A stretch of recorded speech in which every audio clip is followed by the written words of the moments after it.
Entonces aquí tenemos un circuito que tiene una fuente rectangular P sub I que alimenta a un capacitor, a un diodo y a una resistencia.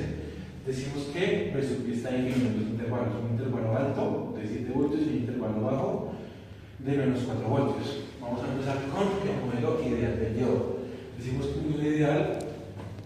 un diodo es ideal cuando su consumo es de 0 voltios. Entonces, por la polaridad que tiene este diodo, menos más, podemos ver que está polarizado a la inversa, lo que significa que se lo va a conducir en el semiciclo negativo de la fuente. ¿Esto cuándo pasa? Cuando P sub I es menor o igual a 0. Esta es la condición de conducción, puesto que P sub I es menor o igual a 0 solo cuando la fuente vale menos 4 voltios. Y decimos que está off cuando P sub I es mayor que 0. Es decir, en los semiciclos positivos. Vamos a proceder con el análisis de estos dos circuitos. Cuando esto está on, podemos reemplazar el diodo por un cortocircuito. Y como estamos cogiendo sobre el semiciclo negativo de la fuente, podemos reemplazarlo por una fuente de menos 4 voltios o de 4 voltios invirtiendo su polaridad. Nos quedaría lo siguiente.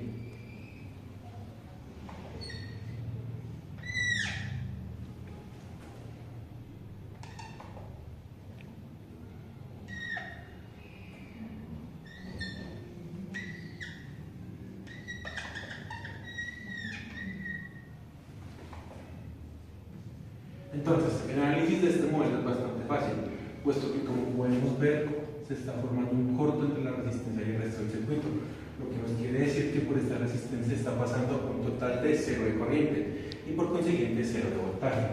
Decimos que el voltaje en la resistencia es igual a 0. Ahora, para el voltaje en el capacitor, cuando borramos esta resistencia nos damos cuenta de una cosa, y es que la fuente queda en paralelo con el capacitor. Por consiguiente, el voltaje en el capacitor va a ser igual al de la fuente. En este caso, como estamos en su semiciclo negativo, decimos que es menos 4 voltios. Ahora, para el caso en el que está apagado, lo que tenemos es una fuente de 7 voltios, en este caso con polaridad menos más, conectado a un capacitor, y decimos que como el capacitor está apagado, funciona como circuito abierto. Es decir, tenemos esto. Ahora, como podemos ver aquí no fluye corriente, lo que nos queda es un circuito RC que se resuelve bastante fácil. Primero, el voltaje del capacitor va a ser el voltaje en este punto que vamos a llamar P sub O y el de la fuente P sub I. Entonces, el voltaje va a ser la diferencia de tensiones P sub I menos P sub O. El problema está en calcular P sub O, pero como vimos antes, este es un circuito RC y para ello ya poseemos una fórmula. Esa fórmula es la siguiente. Nos dice que es una constante C por E a la menos una constante de tiempo sobre tau, que es igual a R por C.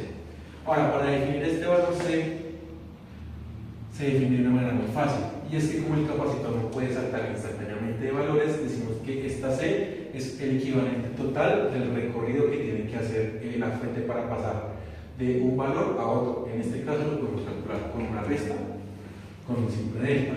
Entonces, delta de V va a ser igual a el valor más alto, que es 7, menos el valor más bajo, que es menos 4, menos por menos más, 7 más 4 es 11, y nos queda que entonces el delta de V es igual a C, que es igual a 11. Por consiguiente, la ecuación que nos describe el voltaje en esta resistencia es la siguiente: 11 que multiplica a E menos T sobre R por C. Ahora, R es un valor que conocemos. R es efectivamente esta resistencia de acá que contiene el valor de un K. Y el capacitor, este ejercicio nos comentaba que buscaron otros capacitores con los que cambiar la respuesta. Eso lo vamos a ver más adelante en las gráficas. Solo nos quedaría definir menos T. Para eso, quiero que pensemos un poco en cómo es esta fuente. Decimos que tiene un periodo de 10 hercios, una parte suya vale 7 y otra parte vale 4. Pues sucede que si hallamos el periodo, que T sería igual a 1 sobre F, es decir, 1 sobre 10 hercios. ¿Esto a qué equivale? Esto equivale a 100 milisegundos.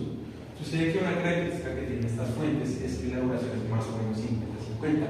Es decir, en el semiciclo positivo vamos a durar la mitad de tiempo y en el semiciclo negativo la otra mitad de tiempo. Entonces, la duración de este semiciclo y de este semiciclo es la mitad de 100 milisegundos es 50 y así obtenemos nuestro tiempo, 50 milisegundos. Ya con eso nos queda la expresión final para calcular los voltajes. Decimos que entonces 11 a la E menos 50 milisegundos sobre la resistencia, que en este caso es un K, por C. C puede ser, C es de hecho el valor del capacitor que tomemos. Quedándonos para este circuito lo siguiente. Decimos que el voltaje V sub O es igual a esa expresión, 11 menos 50 milisegundos sobre un K por C. Todo esto pues está elevado a la E.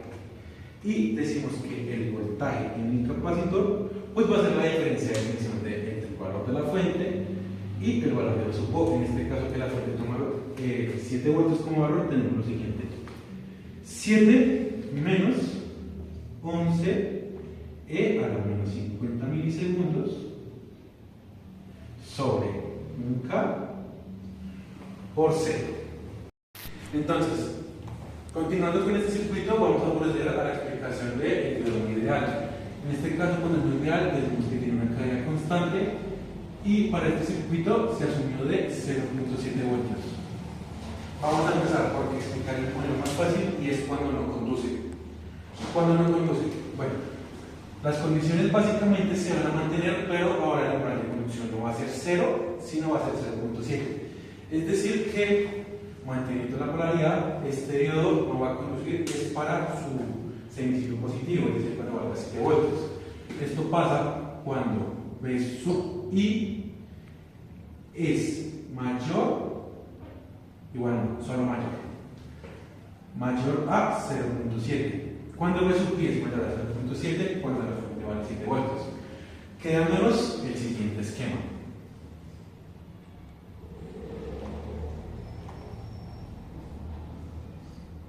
Aquí nos queda el circuito abierto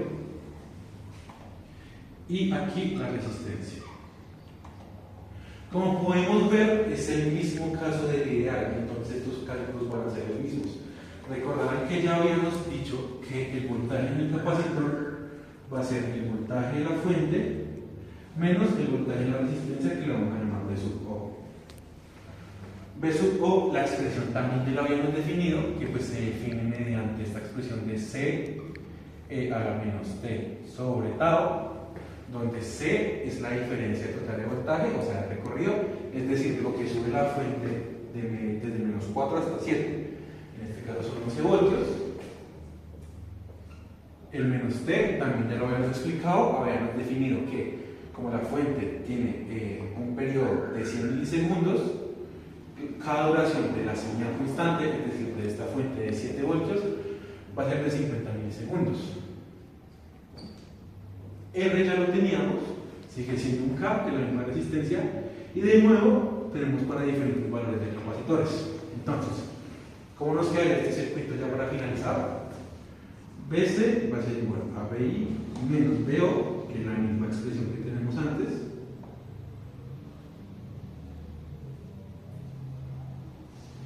y B sub O, que en este caso sería el voltaje de la resistencia. Y listo. Así nos quedaría el modelo de diodo no ideal en el caso en que su diodo está apagado, es decir, lo reemplazamos por un circuito abierto. Vamos a proceder con la explicación de las gráficas. Entonces, primero recordarán ustedes que tenemos una fuente cuadrada cuyo valor más alto es 7 voltios y pues que dura en este caso su primera mitad, como el periodo son 100 milisegundos, pues hasta 50. Entonces 7 y 50 es acá.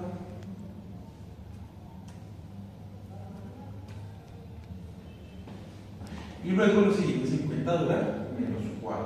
Dejamos el menos 4 hasta donde va a bajar.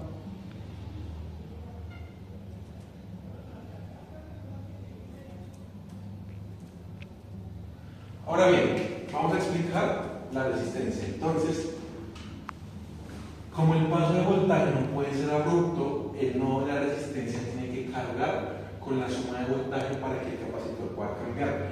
¿Esto qué nos quiere decir? Que en un instante después de 0, el valor de la resistencia va a subir hasta 11 y vamos a tener lo siguiente. Va a ser este camino que ya lo voy a trazar y va a llegar hasta 0. ¿Por qué? Porque recordarán que en cálculos anteriores determinamos que cuando el circuito empieza a conducir se produce un corto y el voltaje de la resistencia se va a 0.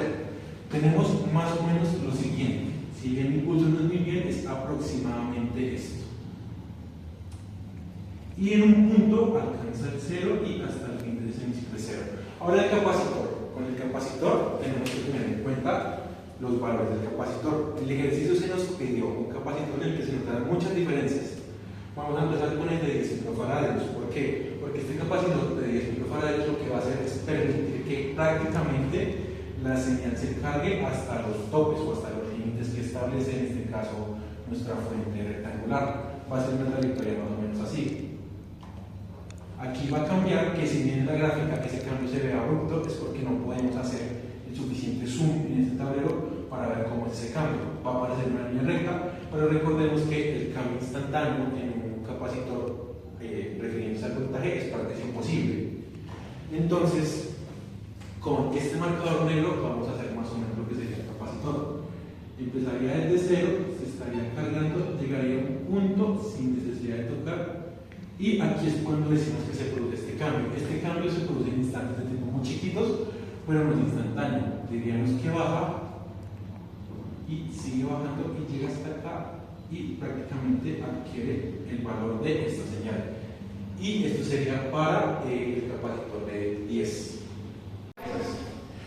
Ok, vamos a continuar con el de 470 microfaradios. Como este capacitor es muy grande, lo que esto va a hacer es que el capacitor no alcance el valor total de la señal y por consiguiente la resistencia tenga que compensar el resto del valor. En verde vamos a graficar la resistencia, que recordarán ustedes que en el anterior la trayectoria era más o menos así, como una especie de curva, aquí será más recta. De hecho, específicamente de 11 va a bajar hasta 10, casi en línea recta, aquí me equivoqué, y va a seguir bajando de esta forma. Va a seguir bajando con la fuente hasta 0. Recordemos que en el modelo ideal la resistencia en un punto empieza a valer 0. Ahora, con el capacitor vamos a tener este mismo comportamiento, pero abajo. Esto porque, como se permiten cambios bruscos, lo que no pueda cambiar del capacitor lo va a cambiar la resistencia. Aquí, de hecho, es un intervalo muy parecido, solo que está desde 4 hasta menos 3. Y esto es lo que haría nuestro capacitor. Más o menos una línea recta. Y aquí de nuevo pasa lo de la transición de valores. Bajaría y se iría para acá. Y esa es básicamente la explicación de nuestra otra recta. Entonces, aquí tenemos la resistencia y aquí tenemos el capacitor de 470 microfaradios. Como pueden ver, las dos gráficas son, por decirlo de alguna manera, recíprocas, puesto que se están contrarrestando los cambios de voltaje que suceden en el capacitor y en la resistencia, para que estos mismos cambios no ocurran de manera brusca. Ahora vamos a proceder con la explicación de los modelos muy ideales. Estos hechos son muy parecidos. Básicamente lo único que vamos a tener variaciones es nuestra resistencia. Para el capacitor de 10 microfaradios, recordar que ustedes que teníamos la siguiente señal, que venía desde 11 y bajaba hasta el 0.